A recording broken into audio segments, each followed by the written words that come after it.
generasi X umur 30 tadi ya, 30. Nah, saya akan memberikan sedikit penjelasan yang lebih mudah, karena klasifikasi ini ada banyak bagian memang yang dijelaskan, tetapi yang saya ambil adalah biasanya seperti ini.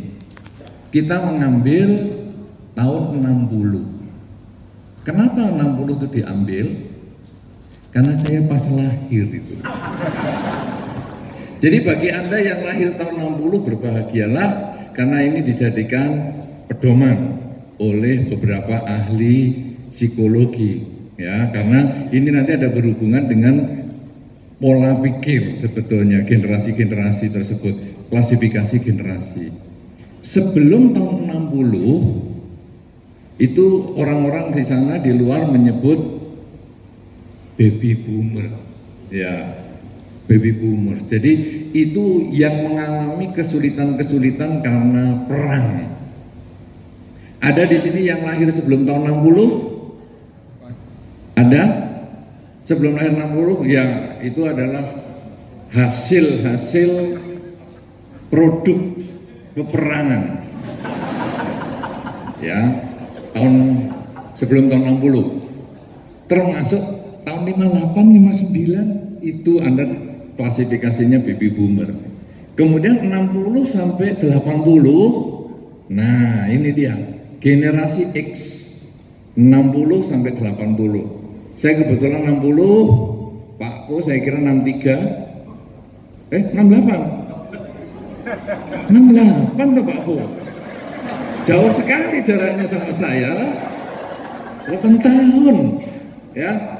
Saya 60. Nah, 60 sampai 80. Itu adalah generasi X. Generasi X mewarisi beberapa penderitaan dari baby boomer.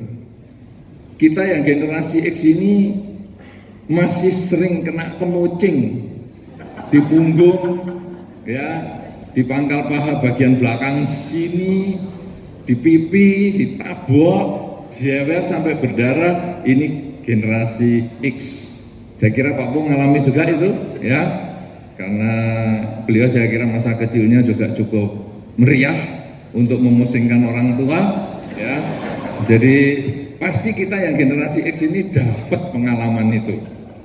Seperti itu biasa ya, kemucing yang nggak ada bulunya tapi ada pakunya itu sudah biasa kena punggung kita. Nah, kemudian tahun 81 sampai 2000, nah ini generasi Y atau milenial. Karena itu kalau tadi ditanya, Anda yang umur 20 siapa lah, yang nunjuk jadi sedikit.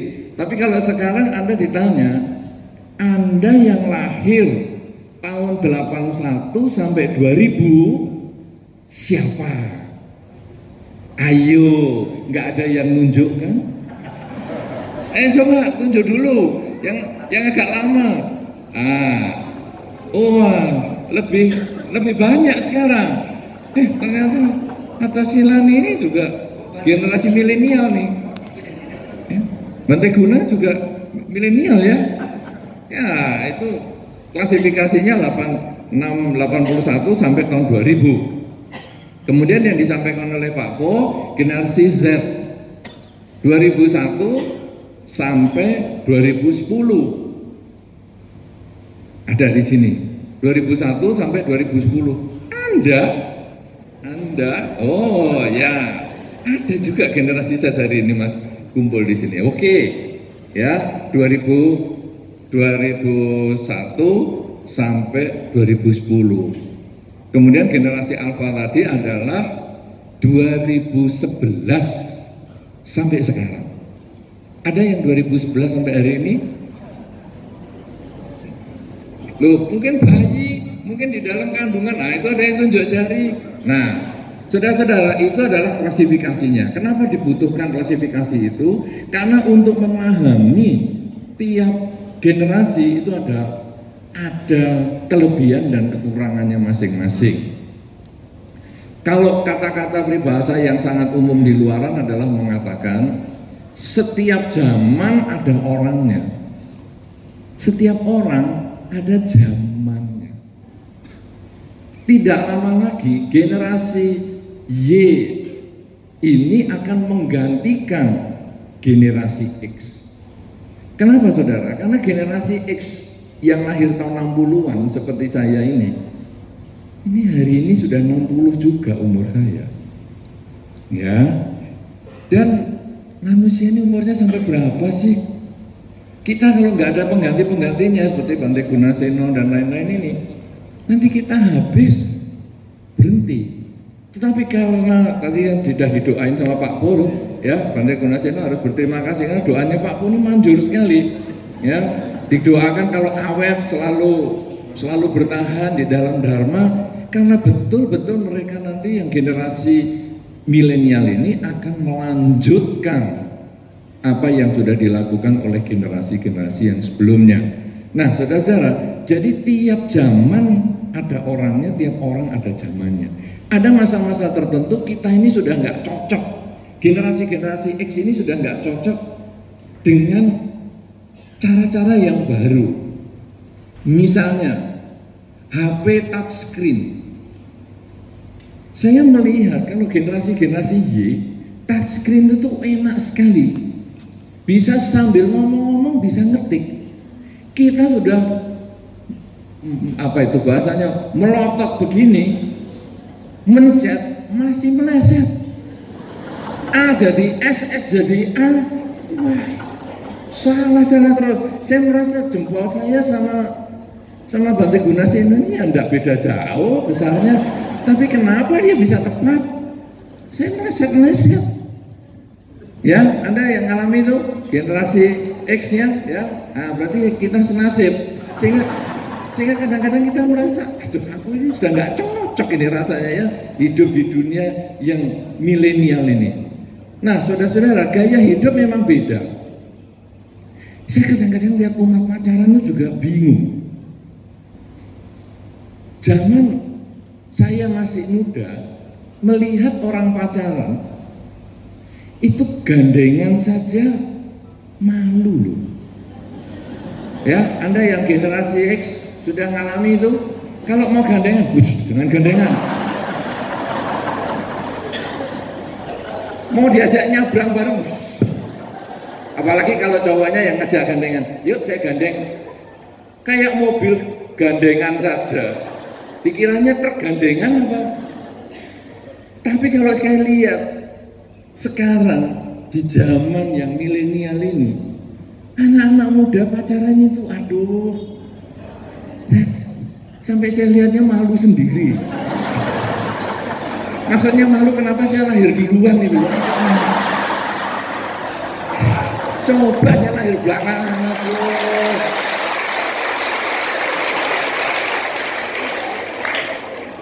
Saudara-saudara, jadi gaya hidup ini bermacam-macam. Kita dulu kalau ada karet gelang, kita beli apa, kita ada karet gelang, simpen, mungkin nanti akan dipakai. Tas kresek, simpen. Dus HP, simpen. Dus minuman mineral, simpen. Ngalami? Tapi generasi Y beda. Karet buang, dus buang. Apalagi kresek-kresek buang. Nanti kalau loh ini kan kotak sampah butuh kresek, beli roll-rollan itu yang untuk kotak sampah.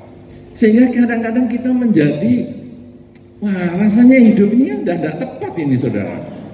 Rasanya kok jadi beda ya suasananya. Nah saudara-saudara, tapi pada kesempatan sore hari ini kita tidak membahas gaya hidup. Cuman pembagian kelompok-kelompok kelahiran itu sebetulnya tadi berfungsi untuk memahami. Jadi kalau nanti saya yang generasi X, lalu lihat generasi yang baby boomer yang marah-marah, masih bawa sapu dan lain-lain, harus menyadari, oh iya ya, memang itu peninggalan zaman kolonial. Memang begitu diperlukan. Tapi kemudian kalau sekarang saya lalu melihat generasi Y yang milenial itu, Aku dimarahin mamaku loh. Kalau gini capek ini jadi anak, cuma dimarahi terus. Kapan aku bisa memarahi anak-anakku? Kapan? Lalu kita juga maklum, ya memang ginilah. Kalau dulu kita hanya ngeluh kepada bantal, sekarang ngeluhnya ke Facebook, Instagram dan lain-lain. Dan begitu ditanggapi senang sekali. Wah, memang kamu harus sabar sama orang tua. Nggak usah emosi, biasa-biasa saja, dan seterusnya dan seterusnya. Nah, saudara-saudara, kita bukan membahas masalah itu, tapi kita membahas sekarang revolusi mental. Apa revolusi mental ala Buddhis itu memang berbeda dari zaman ke zaman. Apakah memang beda dari generasi ke generasi? Saudara-saudara, Buddhisme yang sudah ada hampir 3.000 tahun yang lalu, sesungguhnya kemudian kalau kita mikir, wah ini kalau 3.000 tahun yang lalu, ini zaman apa ya? Baby boomer itu hanya dikatakan sebelum tahun 60, tapi tidak dikatakan sampai 500 tahun sebelum Masehi. Enggak disebutkan seperti itu. Nah, saudara-saudara, lalu kita merenungkan sejak zaman Sang Buddha atau bahkan sebelumnya, kemudian Sang Buddha muncul di dunia, kemudian ribuan tahun kemudian sampai ada baby boomer, sampai ada generasi X, sampai ada generasi Y, sampai ada generasi Z, kemudian generasi Alpha. Apa yang beda? Apa yang sama? Perbedaannya tentu zaman mereka lahir.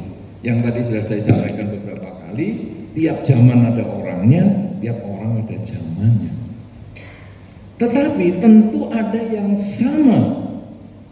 Karena kalau tidak sama, maka ajaran Sang Buddha ini hanya berlaku pada zaman-zaman tertentu. Ajaran Sang Buddha hanya cocok untuk baby boomer misalnya, lahir sebelum tahun 60. Berarti tidak cocok dengan untuk yang generasi Y, milenial, atau malah tidak cocok untuk generasi alpha. Saudara-saudara, Sang Buddha ini luar biasa. Manusia mau zamannya apa saja, manusia mau umurnya berapapun juga, manusia mau bangsa apa, suku apa, jenis kelamin apa, dia pasti punya ketamaan, kebencian, dan ketidaktahuan bahwa hidup itu berubah. Saudara-saudara, seluruh zaman dulu sampai hari ini, bahkan sampai anak kecil, dia sulit untuk memahami hidup itu berubah. Karena tidak memahami hidup itu berubah, muncullah ketamaan, ingin selalu bersama dengan yang dicinta dan tidak ingin bertemu dengan yang tidak disukai.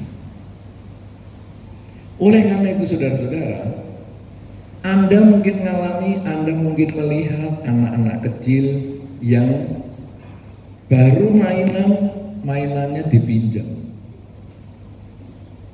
Anak kecil pada umumnya ketika sedang mainannya dipinjam, kemarahan datang, tidak mau berpisah dengan yang dicinta. Atau kalau masih bayi kadang-kadang juga begitu, masih bayi digendong, kemudian ada yang tengok untuk lihat bayi yang barusan lahir, kemudian bayinya ini sama yang tengok itu dipinjam, sini saya mau gendong juga biar saya ya bisa punya keturunan.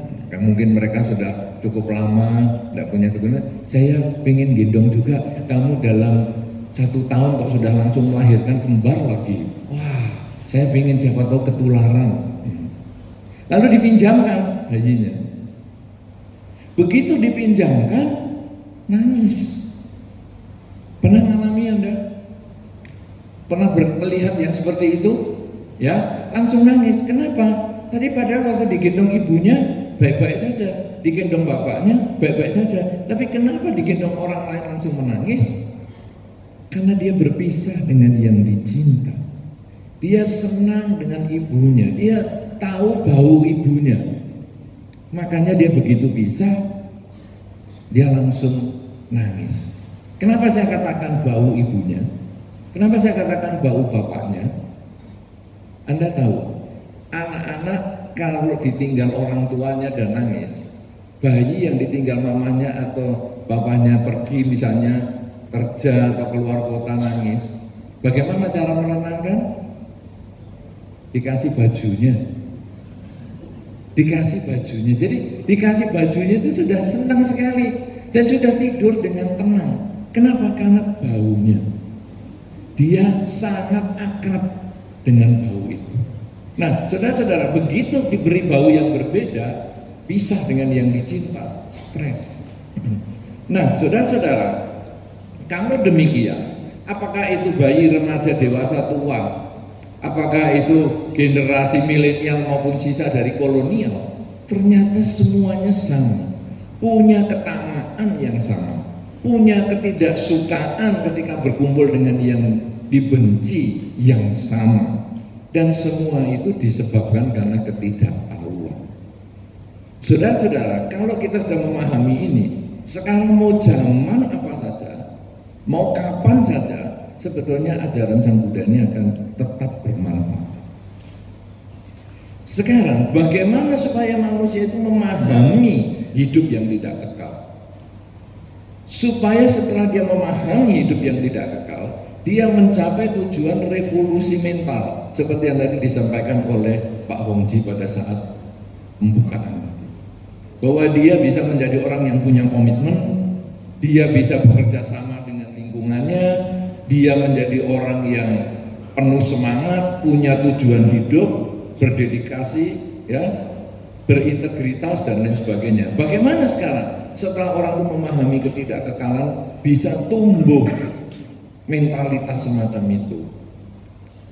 Saudara-saudara, ketidakkekalan ini dikenalkan dengan, kalau Anda puja bakti, ada yang disebut dana paramita. Lagu wajib dana paramita jauh lebih dihafal daripada himne Magabudi. Ya kan? Himne Magabudi Anda mungkin menyanyi masih sambil baca, tapi dana paramita hafal. Begitu dana paramita dilakukan, Anda pasti sudah mulai pegang-pegang dompet, kantong, dan menunggu kiri kanan, ditunggu, siapa tahu kotaknya ataupun kantong dana sudah liwat. Itu sudah otomatis. Saudara-saudara, itu adalah latihan kita berdana, latihan pelepasan. Pelepasan materi adalah pelepasan yang sangat-sangat mudah. Karena Anda punya, Anda berbagi. Tidak perlu banyak, yang penting Anda ada kemauan berbagi. Bahkan ada satu masa tertentu disebut Hari Katina, Anda betul-betul datang ke wihara untuk berbagi. Ada beberapa orang bahkan, kalau anak-anak kecil sering mengumpulkan uang sakunya, sedikit ditabung. Pada hari Katina tabungannya dibuka untuk berdana Katina, sanggadana di masa Katina. Itu sebetulnya adalah belajar pelepasan. Bagaimana kita melepaskan apa yang paling rata-rata paling kita sukai. Saudara-saudara, kalau Anda ditanya di sini, ada enggak yang tidak kepingin boleh tunjuk jari. Ada yang pengen, aku nggak pengen punya uang lah. Ada sunyi senyap, sunyi senyum. Ada yang kepingin punya duit, sunyi senyap juga.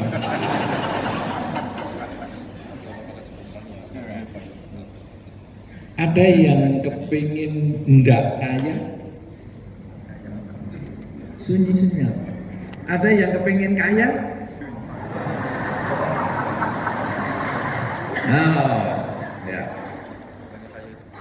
ya memang ada pepatah di luar bahwa uang tidak dibawa mati, tapi nggak punya uang ya setengah mati loh.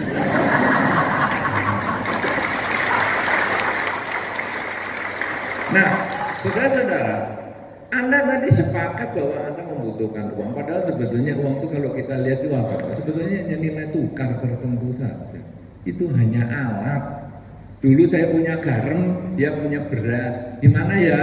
Saya juga pengen punya beras nih, pengen makan. Oke lah, garam itu aku tukar. Dapat garam itu 3 kilo, ditukar beras ya 1 kilo. Oke. Itu asalnya dulu barter. Kemudian aku punya garam, kamu punya beras, aku pengen punya berasmu, tapi kamu nggak butuh garamku.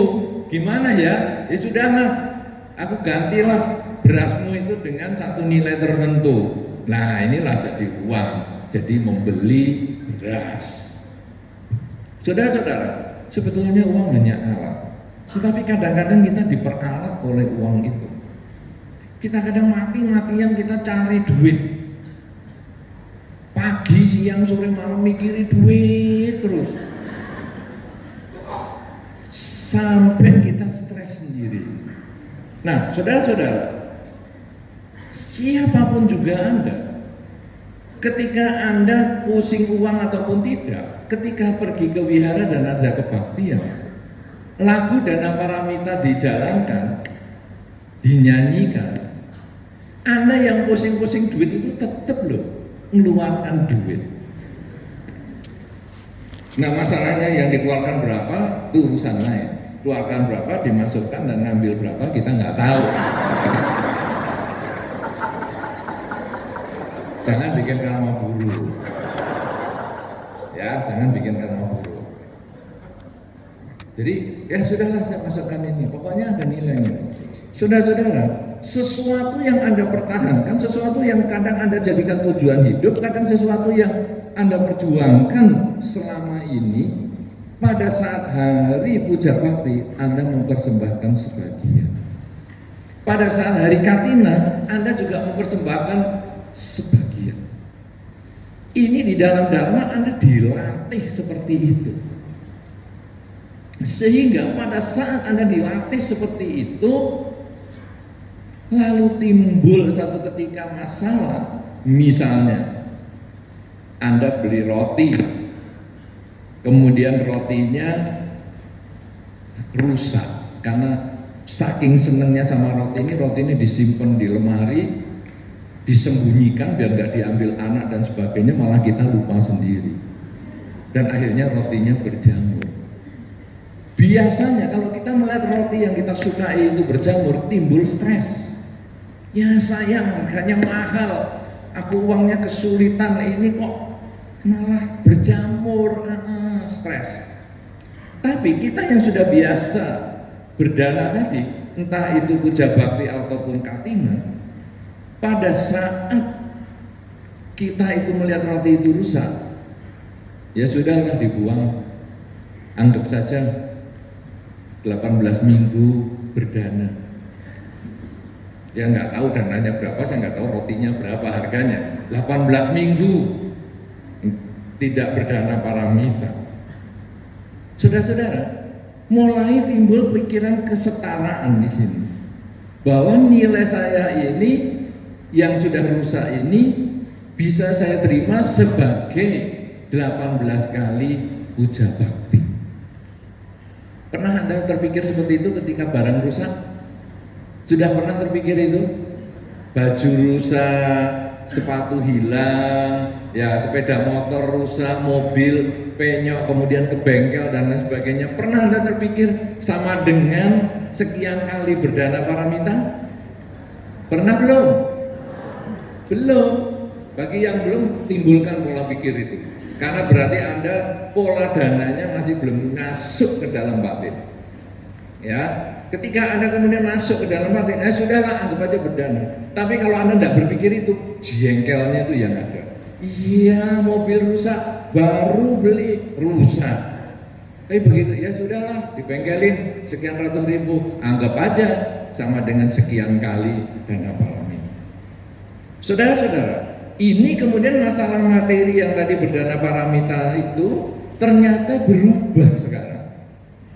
Meningkat menjadi upaya kita untuk mengatasi kesulitan hidup. Ada sedikit perubahan mental kita sekarang. Bahwa, saya ini bisa merelakan ini sekarang. Sandal saya nilainya adalah senilai sekian kali dana paramita. Hilang, ya sudah. Atau kita berdana kepada orang lain. Misalnya, saya melihat itu orangnya kok enggak punya sepatu, sudah saya belikan. Anggap aja seperti sekian kali dana paramita. Saudara-saudara, ketika sudah terjadi perubahan begini, kita mulai pola pikirnya berubah. Itu baru benda-benda. Kemudian ada satu masa kita lalu melihat bahwa dana paramita itu juga kita memahami sebagai ketidakkekalan. Saya tadi datang bawa X rupiah di kantong saya. Setelah puja bakti, tinggal setengah X. Ada perubahan. Mobil tadi datang mulus, sekarang lecet, sekarang penyok, berubah. Bisa menerima perubahan. Karena ukuran materi itu yang kita cari. Ya, jadi tadi kan Anda sepakat pengen kaya. Anda kan sepakat, enggak kepingin menderita. Beberapa orang ditanya, apa yang kamu paling takuti di dunia? Kamu takut hantu? Tidak. Kamu takut pasangan hidupmu? Tidak. Lalu apa yang kamu takuti? Tidak punya duit. Tidak punya duit adalah yang paling menakutkan. Untuk beberapa orang bisa seperti itu. Sekarang setelah mobil penyok, kita lalu bisa menerima itu sebagai kenyataan. Ya sudahlah, hidup ini berubah. Ketika rumah mulai rusak, kita sudah siap menerima perubahan. Ya sudahlah, ini berubah. Saudara-saudara, kalau ini sudah bisa kita perubahan itu terus, lalu muncul lagi pikiran yang lain. Bagaimana kalau sekarang anakku sakit? Bagaimana sekarang kalau pasangan hidupku sakit? Ya, hidup itu berubah. Hidup adalah tidak kekal. Kadang ada kesehatan, kadang ada penyakit. Tapi ketika sakit, toh juga bisa berubah menjadi sehat. Sama dengan tadi saya ke wihara bawa uang tertentu, X rupiah, setelah saya berdana, berkurang menjadi setengah X. Kalau begitu sekarang saya punya anak, sehat. Ketika beberapa tahun kemudian, dia sakit. Saya bisa nerima itu sebagai kenyataan. Saya pasangan hidup saya, tadinya sehat, sekarang tua, sakit. Saya juga bisa menerima kenyataan. Perubahan pola pikir, perubahan mental. Sampai satu ketika saudara, anak bisa meninggal. Orang tua bisa meninggal. Pasangan hidup bisa meninggal. Ketika kita sering melakukan kerelaan itu terus-menerus walaupun dalam materi, lalu kemudian kita sering merenungkan bahwa nilai kerelaan itu sesungguhnya bukan hanya materi, tetapi bisa menerima perubahan sebagaimana adanya, bahwa apa yang saya miliki satu ketika bisa lenyap, maka akhirnya ketika saya punya anak, satu ketika juga bisa lenyap, yaitu dia terlahir kembali. Saya punya orang tua, saya punya pasangan hidup, satu ketika juga bisa lenyap. Saya bisa terima itu sebagaimana adanya. Harta bisa berubah, kesehatan bisa berubah, kehidupan pasangan hidup, orang tua dan anak, lingkungan kita bisa berubah. Kita pun bisa berubah. Kita yang sekarang sehat, sebetulnya timbul rasa ngeri. Kemarin di salah satu tempat kita mengadakan acara dengan Pak Po, urusan wihara. Wihara itu membuat program untuk anak-anak, membuat program untuk remaja, dewasa, tetapi lupa membuat program untuk orang tua. Saya yang sudah umur 60 tahun ini, saya merasa sekarang ada orang tua itu butuh program juga. Kenapa saudara? Karena kadang-kadang orang tua itu ada loh yang takut mati. Mati adalah konsekuensi logis kehidupan. Semua orang bisa terima kenyataan itu. Tapi proses menuju kematian itu tidak gampang. Beberapa orang mengatakan, aku mati ya mau, tapi jangan sakit dong. Mati nggak boleh sakit kan ada itu. Beberapa ibu-ibu malah mengatakan, aku mati ya tahu, tapi aku matinya pengen tetap ayu.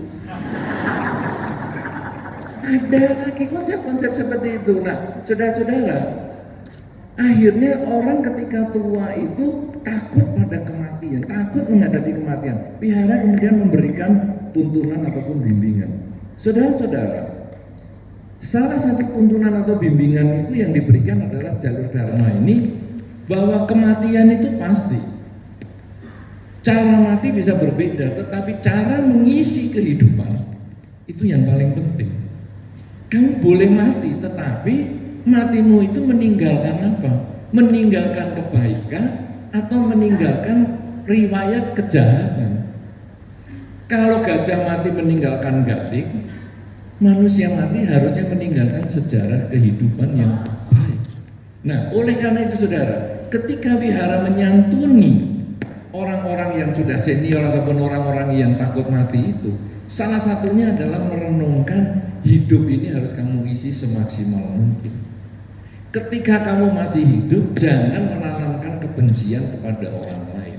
Kamu harus berusaha baik kepada orang lain, berdamai kepada pihak lain, sehingga ketika kematian datang, kamu siap. Ketika kamu punya janji, penuhilah janjimu, supaya ketika kamu nanti meninggal, kamu sudah tidak punya hutang-hutang janji yang harus kamu, yang masih belum kamu lakukan. Ketika kamu bergaul dengan orang lain, cobalah kamu menyadari bahwa kamu bisa mati, orang lain juga bisa mati. Kenapa saya harus membalas kejahatan dengan kejahatan? Kalau saya membalas kejahatan, saya dijahati, saya akan mati. Saya harus mengisi kehidupan saya ini dengan sebaik-baiknya, tidak membalas kejahatan kepada dia. Tapi kalau dia melakukan kejahatan dan dia akan mati juga pada saatnya nanti, saya tidak layak membalas kejahatan dia dengan kejahatan juga. Kalau sudah demikian saudara, kita lalu mempunyai satu pola pikir positif. Ada revolusi mental di dalam diri kita, bahwa selama saya masih hidup, saya isi dengan sebaik-baiknya, dengan ucapan yang baik, perilaku yang baik, dan pola pikir yang baik, sehingga ketika kematian datang, saya sudah melakukan yang terbaik. Saya bisa selalu bekerja sama dengan orang lain, karena di dalam kehidupan ini saya kalau berbuat baik membutuhkan orang lain sebagai objek untuk kebajikan yang saya lakukan. Makanya di sini kemudian kita bisa bekerja sama. Saya punya integritas, saya punya komitmen untuk selalu berbuat baik kepada siapapun juga, karena walaupun saya tidak kenal, kalau saya melakukan kejahatan dan pada saat itu lalu saya meninggal, maka saya meninggal dengan pikiran yang negatif. Tetapi kalau walaupun kepada orang yang tidak dikenal, saya sudah mengisi dengan kebaikan, maka meninggal saat ini pun menjadi saat yang paling tepat. Karena saya sudah mengisi kebaikan selama hidup saya. Selama nafas saya masuk dan keluar, saya selalu mengisi dengan kebaikan badan saya, ucapan saya, dan pikiran saya. Dengan cara yang seperti ini saudara, memahami bahwa hidup ini semuanya tidak kekal, lintas generasi, lintas bangsa, lintas budaya, semuanya tidak kekal. Lalu kita merenungkan bahwa bukan hanya materi saja yang tidak kekal, tapi sesungguhnya hidup ini pun tidak kekal. Maka kita kemudian bisa mengisi kehidupan ini semaksimal mungkin untuk menjadi manusia yang berintegritas, manusia yang selalu memiliki komitmen, manusia yang mudah bekerja sama, manusia yang ramah, manusia yang tidak gampang menyakiti orang lain. Karena sesungguhnya hidup tidak pasti, tapi kematian itu yang pasti. Tapi ketika kita masih hidup saat ini, kita menggunakan kesempatan yang semaksimal ini untuk berbuat kebajikan mulai sekarang sampai selama-lamanya. Inilah sesungguhnya revolusi mental era milenial ataupun era saat ini secara Buddhis. Tetapi di masa dulu, masa sekarang, masa yang akan datang, revolusi mental ini akan tetap diperlukan untuk mengubah pola pikir manusia yang penuh ketamaan dan kebencian, tapi dengan sekarang penuh pengertian, mudah menyadari perubahan. Semoga ini bermanfaat sebagai pengantar diskusi. Semoga Anda berbahagia, semoga semua makhluk berbahagia. Terima kasih, saya kembalikan kepada Pak Peneliti. Terima kasih.